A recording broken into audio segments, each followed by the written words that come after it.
Hello guys, and it's Mommy J again.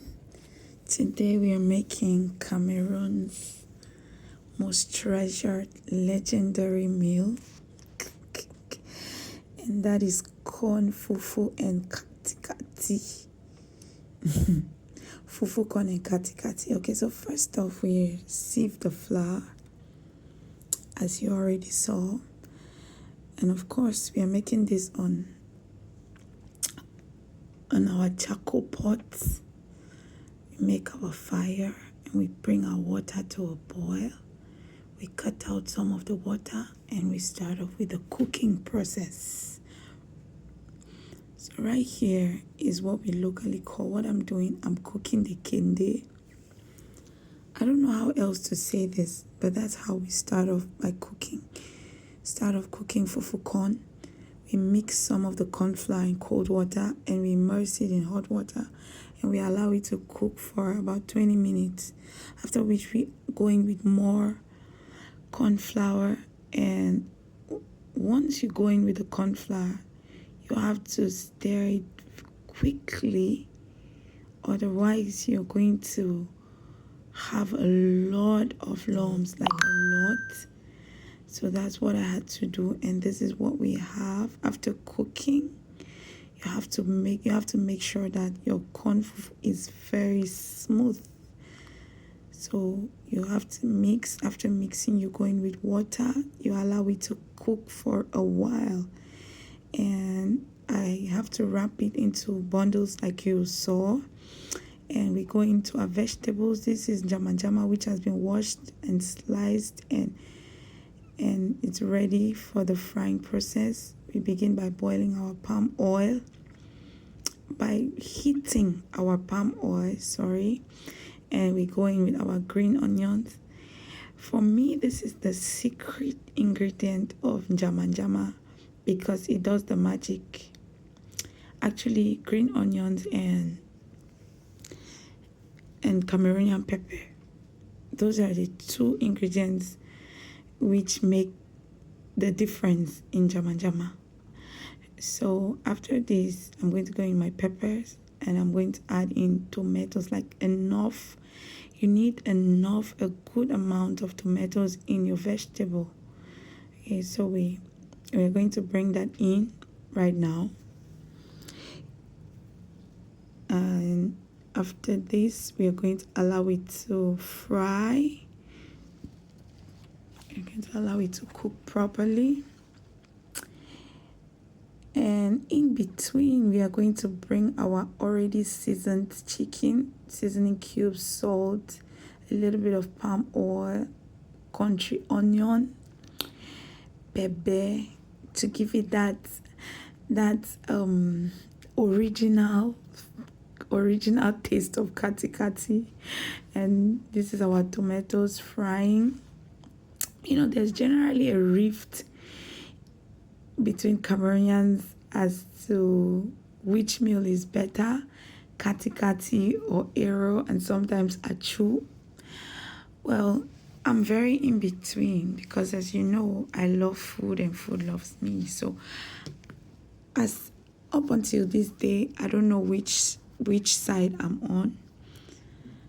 I just love food, so I'll go with whatever my mind tells me to. I'll follow my taste buds as per the season. But for today, this is legendary, so let's stick to that. So this is our vegetables, and I always make sure that when I cook my vegetables, it stays green. For me, I love vegetables looking green. It makes me feel like I didn't lose all my ingredients in the cooking process. So I fry this. I already went in with some salt and seasoning cubes. Jama no need over spices. You don't need spices actually. You just need green onions, and tomatoes, seasoning cubes, and salt.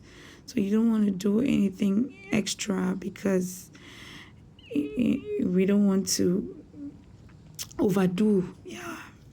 And this is our chicken roasting perfectly. I think the fire is really high.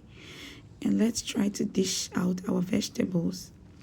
Our njama is ready. So njama is a local way we call it. We call Huckleberry in Cameroon njama. And you know, even our children tend to think that that's the original name. It is not just njama, it's a local balance. It's actually Huckleberry. So we are dishing it out. We are doing due diligence to the food. We have to dish it out and serve it properly. We don't want to eat directly from the pot. We always have to make sure that our food is well served, looking appetizing, looking enticing. Where? See jama. Look at the vapor. God.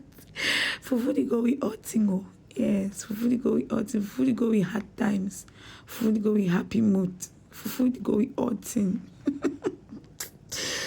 And this is our khati-Khati. At this level, we go in with a little bit of salt and ginger, garlic, and country onion, seasoning cubes, and our green onions. And after this, we don't have to cook this for long because it is already roasted. The idea here is more like garnishing, because you just allow it to heat up, and then you go in with oil, and you allow it to you allow it for some time so everything comes together. You know, I love green onions. This might be a lot to someone else, but I love veggies in my food, and I'm not doing the khati-Khati that our parents used to do. Yes, I won't do that. I won't be doing that because I feel like what our parents used to do, or what our parents do, is too original.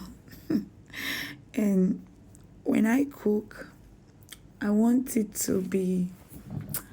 step it up a little bit. I want it to be modern. I want it to be modern, but I want to maintain the originality. So I wouldn't just do it like them. That's why we have to go in with tomatoes and green onions and onions. But we have to remember our country onion. I don't know the name in English. Country onion is actually a seasoning. Very, very, very, very... Cameroonians love it a lot. We use it for concha. We use it for stew. We use it for so many delicacies. So this is it. We've added in our palm oil. Ash, look at the food. Oh, Father Lord. Good food is good life as far as I'm concerned. And look at this. It's coming together. You know, in some villages in Cameroon, they just need to look at the oil in khati-Khati and they go chop the ribbon of fufu. The villages can relate with what I'm saying. So let's serve our food. Let's serve our food. This is a very essential part of our cooking process. Ensuring that the food looks as delicious as it tastes. You don't want to serve food to people and have to explain yourself that no, they chop really fine, just taste that. No, it has to look as good as it should taste. Yes. Look at this. Oh, look at our khati-Khati. And that's it for today, actually. When you watch this video, do not forget to subscribe. Do not forget to share it. Do not forget to make this meal. It will be a good thing to know that you made khati-Khati after watching Mommy J cooks. I will feel happy knowing that you followed my recipe. So this is chopping time. Thank you, and see you guys again.